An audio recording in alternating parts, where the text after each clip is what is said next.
Google risque de supprimer ton compte. Et dans cette vidéo, je t'explique pourquoi et comment faire pour éviter cela le plus tôt possible, car tout sera mis en vigueur dès le 1er décembre 2023. Remettons-nous dans le contexte. Nous sommes en mai 2023 et le prince Charles vient d'être couronné roi d'Angleterre. Mais dans le monde de la tech, on a le géant Google qui vient d'annoncer que tous les comptes inactifs depuis plus de 2 ans seront totalement supprimés. Et là, je le rappelle, un compte Google ne se résume pas seulement à un simple outil de conversation de vos préférences de recherche ou d'accès à votre messagerie Gmail. Il représente l'ensemble de l'écosystème de produits et services de Google tels que Google Docs, Google Drive, Play Store, Google Photos, YouTube et bien d'autres. Donc là, vous avez plus ou moins une idée de ce que la suppression va engendrer. Mais pourquoi Google veut-il supprimer ces vieux comptes? Tout simplement parce qu'ils veulent économiser de l'espace sur leur serveur et aussi pour des raisons de sécurité. Je m'explique. Normalement, les comptes oubliés ou sans surveillance ont souvent des mots de passe anciens ou réutilisés qui peuvent avoir été compromis. Et il y a de grandes chances que ces comptes ne soient pas configurés pour l'authentification à double facteur. Donc, reçoivent moins de contrôle de sécurité de la part de l'utilisateur. Et une fois les comptes compromis, les cybercriminels ou les hackers pirates,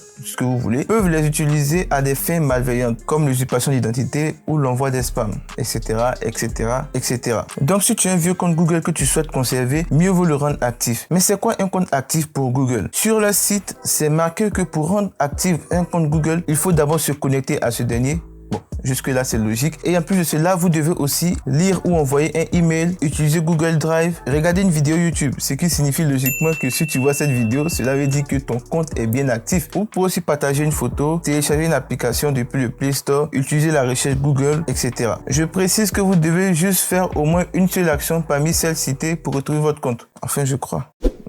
J'espère bien. Bon, en tout cas, moi, j'ai la foi. Alors, n'oublie pas de partager la vidéo pour une large diffusion pour que tous vos proches soient au courant. Ainsi, ils pourront prendre leurs précautions. Likez si vous avez aimé, abonnez-vous, activez la cloche et je vous souhaite de passer une excellente et agréable journée ou soirée. Prenez soin de vous et surtout, portez-vous bien. Au revoir.